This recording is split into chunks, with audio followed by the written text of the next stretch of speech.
Welcome to Transformations, interviewing people changing our world. I'm your host, Diane J. Shaver, and as you've seen by now, all it takes is one person, one decision, one commitment, and you've got a world changer, and we all have the power to do that. And today I have the great pleasure of interviewing a gentleman who saw a need and stepped up and did something about it. And I'm going to let him tell you about it because he knows more about it than I do. And his name is John Miles, and he is co-founder of iWorker. So welcome, John. It's so nice to have you here. Yeah, thanks for having me, Diane. I'm excited to be here. So what was the journey to Venezuela? What motivated it? What happened when you went? Yeah, well, first I'll say we run the business from other parts of South America. I've not been to Venezuela because of sort of the safety issues. So there's a crisis going on in Venezuela right now, and has been for the last number of years because of the dictator there. And so there are lots of issues that are happening. From hyperinflation is one of them.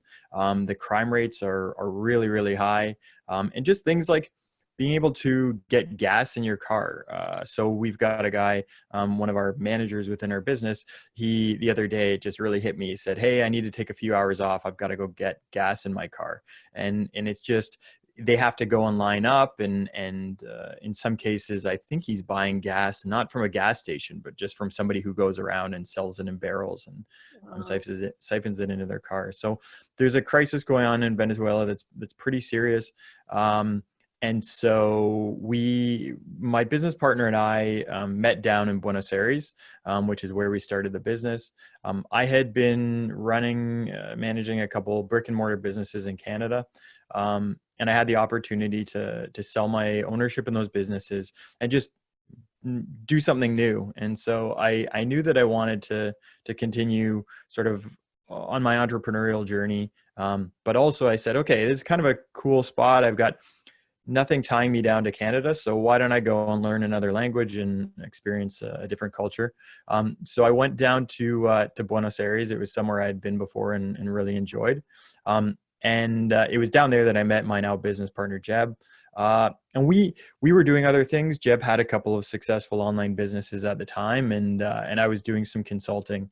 But when we we got talking and had a similar interest in business. And then we had friends and had met a lot of people who had fled Venezuela. So Venezuelans in Buenos Aires. And that's super common. If you go around South America, you'll find Venezuelans who have fled Venezuela living in countries all around: Colombia, Chile, Panama, everywhere. And in speaking with these people, some of them were our friends, and hearing their stories of what it's like to live in Venezuela, and then the difficulty of leaving Venezuela and trying to set up a new life in another country, we just said, like, well, we maybe could do something about this because we're North American business people. We've got our foot in that world. And yet we are living in South America, and we're starting to get involved in the culture and speak the language and all that sort of thing. So we just said, well, yeah, why don't we make some connections? Like we've got some people that we know down in Buenos Aires, Venezuelan friends that are super talented, and they went to university or college. They're really smart, but they're having trouble finding work because the economy in Argentina is not great. And then being foreigners, it's always the thing where it's difficult as a foreigner to find work. So we just started connecting some people that we knew, just trying to help out their situation, saying, well, yeah, maybe we can make some connections with people back home and just do a little thing to help out in our own way about the crisis that's going on and the difficulty that these people are facing.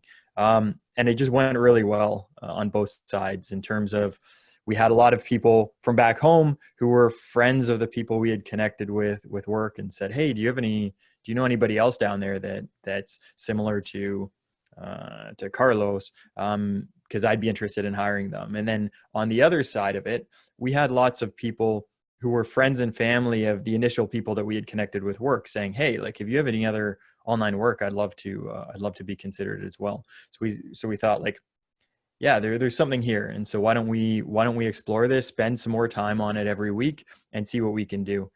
So it wasn't like like a genius idea on our part. It just like started really small with one worker and one client in the beginning, but the word of mouth was what was spreading pretty quickly, and we said, hey, this is something we should focus on, and we can make more of a difference the more people we connect. So what touched you so deeply? I mean, obviously it really touched you, and I know you were in the country bordering it and you could see all of this, but Yeah. something goes into our heart and it really changes us. So what was it for you? Yeah. So it's so different when you're there.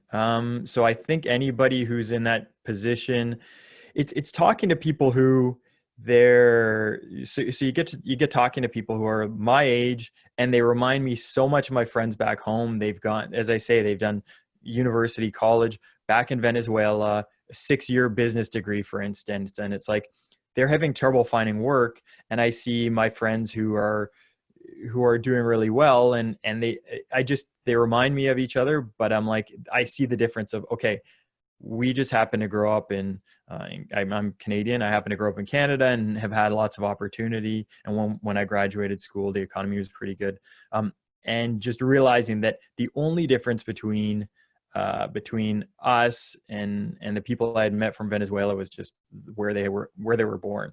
And so it just made me think, well, yeah, if I can help in some small way, just by making the connection, I'll be helping out these people that I've met. And then I'll also be helping out the businesses back home, because I have friends who own businesses back home, and they can always use talented people who are motivated and that sort of thing. And so, yeah, that's where it came from. So I think the key, I guess, out of that is just being there. It's so much different to read about a situation in the newspaper, or these days you can see YouTube videos and all that, and you see it and you're like, okay, yeah, that I get what's happening. But when you actually like meet people and they tell you stories, you're like, wow, this is real.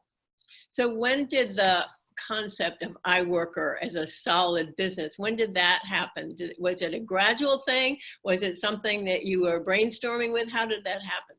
It was a gradual thing. So we started, I think we made our first connection, worker and client, in January or February of 2018. Define and tell us what iWorker is and how it functions, so we can Sure. gradual progression. So we're an agency that connects what we call remote professionals, remote workers, but a lot of people use the term virtual assistant. But these remote workers, outsourcing workers, located. We started with focusing on Venezuela, but now we have workers all over South America, and we actually have some workers in Africa as well. And we connect them with business owners. It's typically small business owners, so some solopreneurs, or the business is maybe, I don't know, up to 5-10 people. And we connect them to do online work. So our workers, we've got a team of over 300 workers now, and they do everything from customer service to social media, sales, lead generation, graphic design, web development, all sorts of things. So that's what we do. And How do you match people up? How do you match the worker with the customer? How does that happen? Yes. So we're really hands-on. So we have a database of all of our workers, and we've got worker team managers who do the onboarding, the recruiting, and then they get to know the workers, and so we've got a good sense of, okay, who has what skills, and then what is their availability like? What are they good at? What are they not good at? What do they like doing? What don't they like doing? And all that sort of thing. And then on the client side, we have conversations with the clients and just say, okay, what are you looking for? Is there a certain number of hours a week? All that sort of stuff. And then we have a conversation and we say, okay, this client's looking for this type of worker. We look at who we have available, and then we put forward a few options and say, okay, yeah, here are 3 people that we think are a really good fit. For instance, and you can jump on the phone and interview them. And if we've got it right, if you like one of those people, then we'll get you up and running. If there's something that's not the right fit, then we can go back to the well and see what else we have and put forward some other options. So that's what our process looks like. And there are lots of ways to find sort of outsourced workers online. I think what we do is quite hands-on, and the chances of success are very high. So I think that's one of the things that people like about the process of working with an agency like ours. So what is white labeling services? I saw that you have so many different aspects to it. So I can tell it was put together by a real entrepreneur. You've thought Yeah, of yeah. everything. So what is the white labeling services? Yeah, so we do have some people who say, okay, they want to do their own type of virtual assistant agency, and they want to put a different spin on it. So maybe they want to specialize in a certain niche, like that's really common. So we'll have, for instance, like one common thing is people who own digital agencies, and their clients will outsource a lot. It's quite common. So they may say, okay, we want to specialize in our digital agency is known for social media, and a certain type of social media. So then we do the recruitment side for them, but then they can have their own brand and make their own virtual assistant agency that specializes in a different area. And then we know that when they come to us and say, okay, we need workers that do this, we do the recruiting for them and provide workers that meet that specific niche that they serve. So how has this changed the lives of the people who are the virtual assistants? What has that done for them? Yeah, so it's an opportunity for them to have online work that just they wouldn't have access to before. So the reason that's a big thing is, one, just not having to leave the house in a lot of cases. So deal with things like public transit that can take several hours to get to an office. In Venezuela especially, there's a safety factor, like leaving the house can come with risks of being robbed and all that. So the less you have to go out, the better. A lot of people like the flexibility, so they can make their own hours. So we have a number of women who are single moms, and they need to take care of their kids. So being able to work from home, and if their baby's crying or needs some attention, they can deal with that. But then also they can work a couple hours a day type of thing. So that flexibility is big. And then the opportunity to earn in US dollars is massive. So in countries like Venezuela, and Zimbabwe, where we have workers as well, the inflation rates in their local currencies, Venezuela was above 1,000,000% a year. So what that means is just you get paid in your local currency, and the next day it's worth less, and the next day it's worth less, and it's like a noticeable amount. And so if you don't spend that cash within a week, well then, yeah, it's worth whatever the math is, but significantly less than it was when you got paid. And so to be able to earn in US dollars and just know that they can save money and don't have to go out and spend it. So you hear stories about people who get paid in Venezuelan bolivars, and they'll go and buy something like toilet paper or coffee that's not going to lose its value. They'll go spend all their income on that and then trade that. So because it's worth, they don't have to worry about it becoming less valuable as the days go by. So it's just, the economic opportunity is massive. And then a big thing that I've noticed that I hadn't thought about, but is pretty cool, is we've had a number of workers that have their goal is to leave Venezuela, but they've said to us, well, like, I need to be able to save up money. But the other factor is, like, if I'm going to leave Venezuela and I'm going to go to another country, well, it could take a while to find a job typically.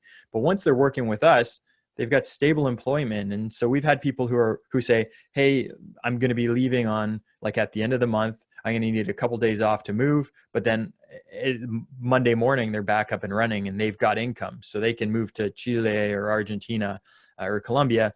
And they know that they don't have to then go through the work of trying to find a job and that extra uncertainty. They know, okay, I'm going to have this job. I'm not going to miss a beat when I move to another country. So that's been awesome to see people who started with us and they said, like, my goal is to save up money, leave Venezuela, start a better life, and they've been able to do it. And that's something that really has excited us. It sounds so wonderful. I mean, what you're doing is so incredible. So I'm wondering if the pandemic, in a way, has helped this, because more and more people are needing virtual assistants. Yeah, so our business has continued to grow through the pandemic. When the pandemic was about to really become serious, or look like it was going to become serious in February, we were expecting that, okay, our business has been growing since day one, but we need to expect some retraction. But it's actually continued to grow, and actually has grown faster in the last 4 to 6 months. I can't say for sure how much of that is related to the pandemic. There could be a factor where where people are getting more used to the idea um, of having their workers be remote, and so they've sort of been forced into accepting that. That may be it. It's sort of hard to say, but yeah, we definitely have continued to grow even through the pandemic. So I think for whatever the factors are, it's been helpful. That is the good news about I mean, there's Yeah, been, in this terrible situation, there's been a lot of good as well, and this is one of them. yeah. So you have an amazing, or iWorker has an amazing affiliate program. Everybody should be part of this. Can you talk about that, please? Sure, sure. So yeah, so we offer people $100 if they refer somebody to us who becomes a client, and books. I think it's like 5 hours worth of work with us. So we just do that because everybody knows somebody who maybe could benefit from having a remote worker, or remote professional. So it's just a way for us to reward people if they do come across anyone who they think could use our services, and refer that person to us. So yeah, that's how our affiliate program works. And we have tons and tons and tons of people who have referred their friends who own companies or whatever it may be, because it is interesting. Like once you sort of, there's certainly a fear in outsourcing, and I felt that when I started outsourcing, actually 10 years ago, because you're like, well, how do I know if this person's in another country that they're going to be able to get the work done and all that?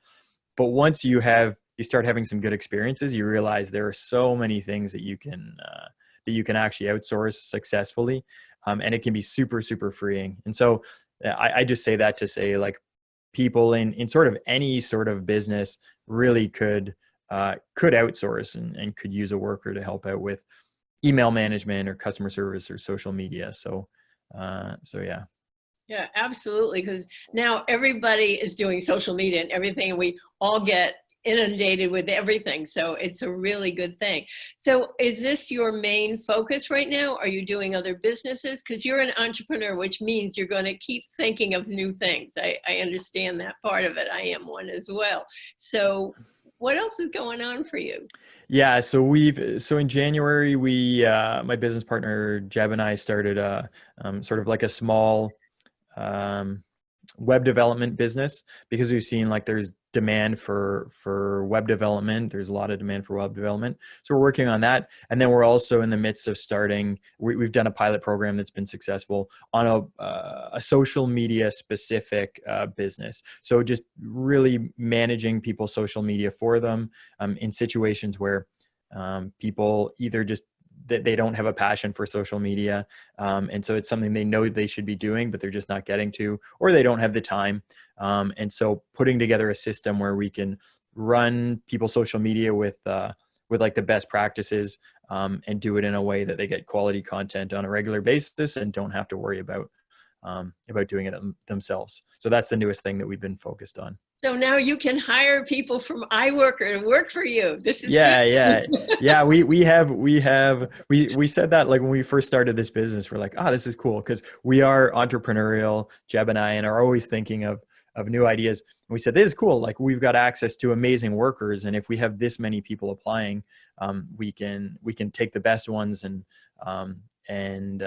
use them for other things. And we've had over 6,000, it might be over 7,000 people apply with us. So we've had some incredibly talented people come across, and so we've been able to get them going within our businesses, and that sort of thing. And it is so powerful when you find when you find people that are really talented and you get them working within your business. It's like rocket fuel for your business, because as a business owner, you can then focus on the things that are difficult and only you can do, like growing the business and the strategy and that sort of thing. And then you can get people to take the the things that eat up a lot of time, but are not necessarily the best use of your time.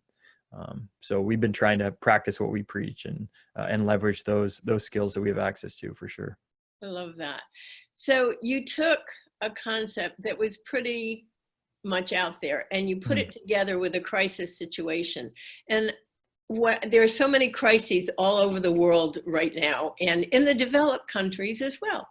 Yeah. And what does it take to take something that is known and put it together in an unusual way? What do we need to do as a human culture to begin to think out of the box? What does it take to do that? That's a really good question. I've always sort of thought outside the box, like even since I was really young. I've always got these business ideas. Lots of them are bad. Some of them have some potential. But what I encourage people, what I've tried to do and tried to learn is just, if you have an idea, try it out. And it may be good, it may be bad. Nobody bats 1,000. So if you have something that you think, well, yeah, why is this being done this way? And maybe there's a different way of doing it. I encourage people to try it out. And the thing that I think is important is just thinking, how can I test this idea? So test your theories, because you never really know until you put it out into the world, whether it's going to be a good idea or a bad idea. It's sort of like a science experiment. So I encourage people, if they have an idea, test it, try and think up, okay, what's the quickest way I can test this so that you're not spending 2 years on an idea that may be fatally flawed. And I've done that. I've been there, for sure. But now if we have a new idea, we try and test it in, let's say, a month or less. And then how can I test it without spending a ton of money, and preferably do it in a way that's free. So that's having conversations, like go and have conversations with either the clients or the key stakeholders, whatever it may be, and see what they think and use them as a sounding board. And then if it's a business idea, take it and say, okay, what's the simplest, like there's a term called minimum viable product, and what's the simplest iteration of this that still has like the benefit to it, and how can I test out that key theory with a minimal viable product, and then go from there. And so with the businesses that I've had that have been successful, it's starting with something super basic. Like with iWorker, we didn't have a website for the first 6 months. We spent $0. Like we just started making connections, and then once it was going well, we said, okay, let's spend some energy on our website. But I've done the flip side, where I've got a business idea and then I'm like, okay, step one, spend a month building the website, not knowing that if it has any potential. So I guess just to sum that up, I would say, I would encourage people, you never know whether your idea is going to be a good idea or a bad idea.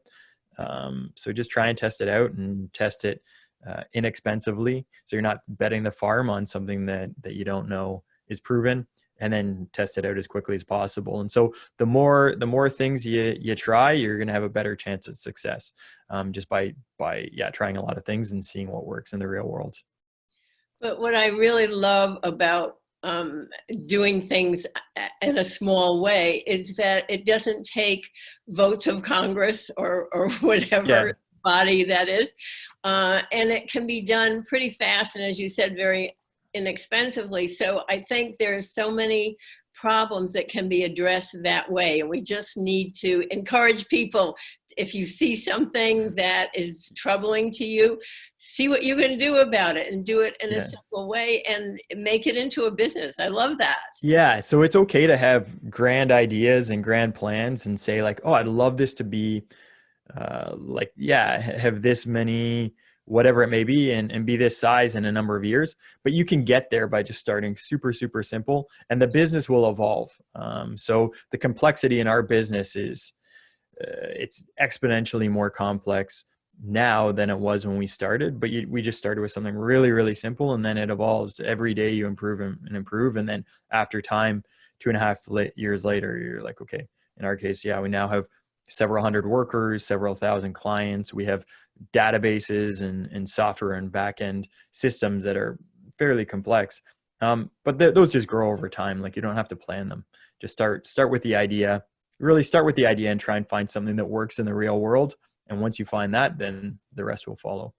Yeah, and businesses are organic and they're alive, and Yep. they will tell you what they want to be when they grow up if you pay attention. Yeah, that's true. Yeah. That's a very good And point. that's the good thing. So it's like you and the business are partners, and you'll each give a whatever. So do you see iWorker expanding to other countries other than in South America? You mentioned Zimbabwe. So how is this playing out in Africa? Yeah, so we have workers in Kenya and Zimbabwe, and we're looking at some other countries within Africa. But our original goal was to, as I say, was to do something about the crisis in Venezuela. So we do want to stay true to that,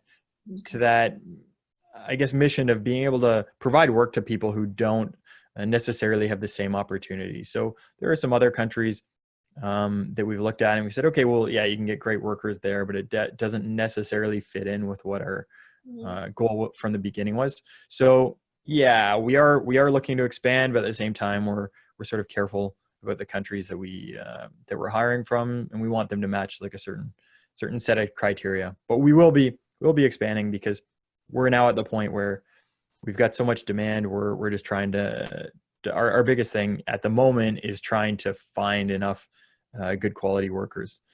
So we're looking at sort of all the options for that.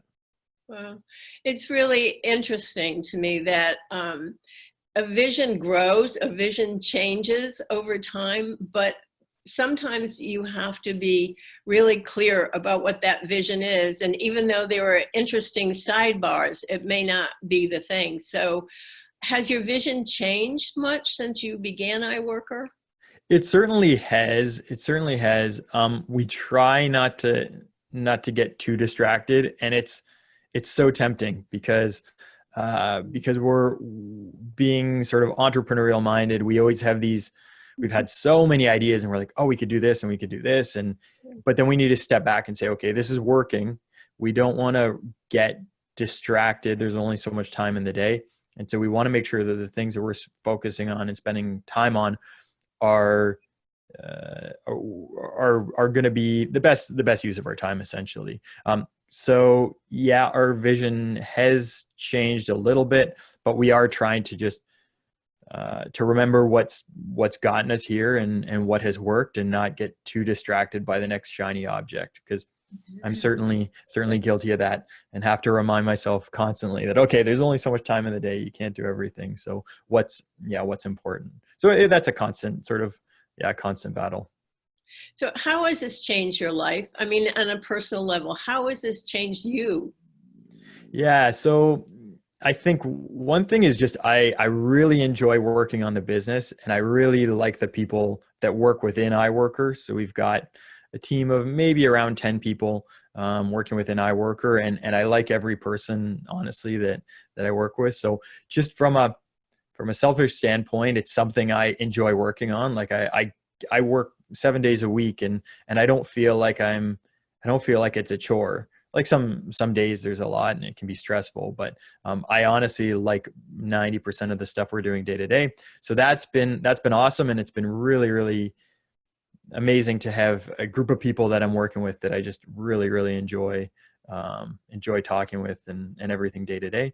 And then it's been really cool to be able to hear the messages or get messages from workers saying, and hear their stories and say, like, yeah, like when I started with you guys 2 years ago, my goal was to save up enough money to leave Venezuela. Getting paid in US dollars has allowed me to do that, and see, like, we had people who were able to leave Venezuela after 6 months of working with us, and have now been in Argentina or Chile or Colombia for a year and a half. And I stay in touch with a bunch of them, and just to see how their lives have changed. I think that, yeah, that's nice to know that sort of our initial vision has come true, and we are making a difference. So certainly we get satisfaction from that. That sounds important. One of the things that kind of crossed my mind as you were talking, I think for some people, there is a conflict between doing good and making money. And they don't have to be mutually exclusive. And I think when you're doing something as sacrifice, it takes from you. And when you're doing something that enriches you, whether it's money or not, but it enriches you in some way, like you talked about liking everybody you deal with, Yeah. it changes things. So can you talk about doing good and making money at the same time? I think it's important for some people to hear. Yeah. So it is very nice if you can be in in a situation, have the opportunity to do that. Jeb and I were lucky, like, as I say, his online businesses were doing well.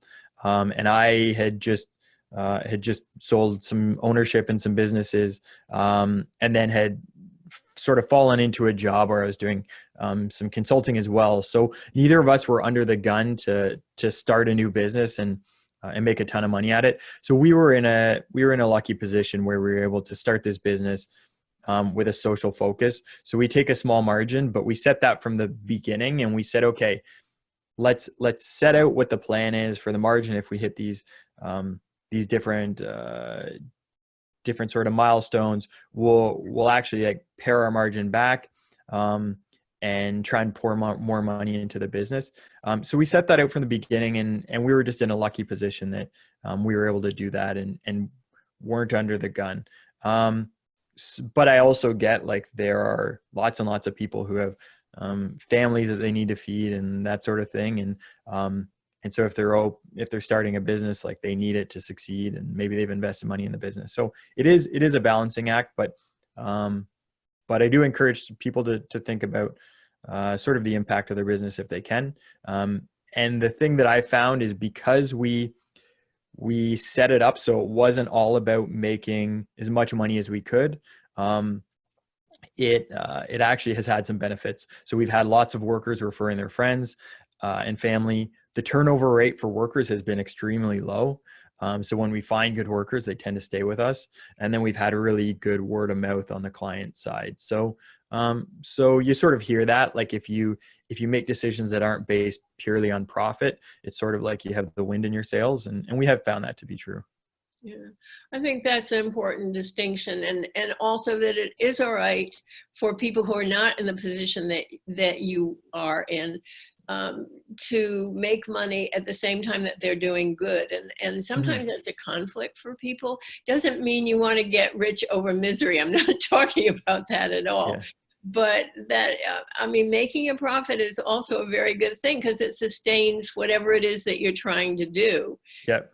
And I mean, that's a lot of the struggle for entrepreneurs. So what else can you tell us about iWorker that we don't know right now? That's a good question. I think we've covered most of it. But I guess the one thing I would say is just, I do encourage people, if they are considering outsourcing, to give it a try. We offer people the chance to try out one of our remote professionals for 5 hours for free if they want, if they're a little bit unsure. We pay the workers. We don't make the workers work for free, but we cover the cost. And just, it can be intimidating. I've certainly been there, where you're like, well, how could I outsource this stuff? Like, I'm the only person who's ever done this within my business. So how could I outsource it? But I do encourage people to give it a try and start with the low-hanging fruit, and you'll be impressed, I think, with the quality that you can get out there. So as I say, like, most of our workers are college educated, they're bilingual, they're intelligent, they're reliable. So we just have countless stories of people hiring workers, and then that workers become like a super important part of their team. And actually, our business, so I've talked about Jeb, we've got another business partner, Enrique, who's from Venezuela. He started as a virtual assistant in one of Jeb's businesses. And he left Venezuela and moved to Argentina, and we made him a partner in the business. But he started as our first employee, but he was just super talented. He's done 6 years at college at a good school in Venezuela. And so he grew with our business, and now Jeb and I will once every 6 months or so, like we'll take a week off of running the operations just to plan ahead. And Enrique runs the whole, he can run the whole operation, which now has, as I say, several hundred workers, several thousand clients. And this is somebody that we hired just starting out as a virtual assistant. So if you foster, remember that there's lots of talent around the world. And if you foster that when you hire somebody and give them the opportunity to grow, it's incredible, the kind of results you can get. So what would be, let's say somebody has a large business, they're used to being in control. I'm thinking of some of my clients, by the way, and they're kind of timid about hiring a virtual assistant. So what are some of the tasks? I know you mentioned social media. What are some of the tasks that they could comfortably put out to a virtual assistant? So when people start thinking about, do I really want this or not? What are some of the things that they could take off their plate? Yeah. So every situation is different. But some obvious ones are admin types of tasks, research type of stuff. Again, social media. So just having like it's low risk. Like you could say to a worker, okay, I've been running our Instagram account or our Facebook account, and this is how I do it. Why don't you go and put together some posts and then run them by me, and then we'll have a look and tweak them if necessary and put them up. So it is different for every person. We have conversations, like a lot of times clients will come to us and want to just jump on a call and get our advice of where they should start. So we'll get on a call with them and say, okay, what are your sort of pain points? And so I encourage people to think, what are the things that you're doing every week that you either don't like doing, or you know that you should be getting to, but you're just not getting to because you don't have the time. Those are two obvious places to start. And then we say, okay, what's the highest chance of success? Because you don't want to start off too complicated before you build a relationship with the worker. So it's sort of a combination of things that you're either just doing every day, but you don't like, or you're not getting to, but you know you should be. And then mixed with something that's not super complicated in the beginning.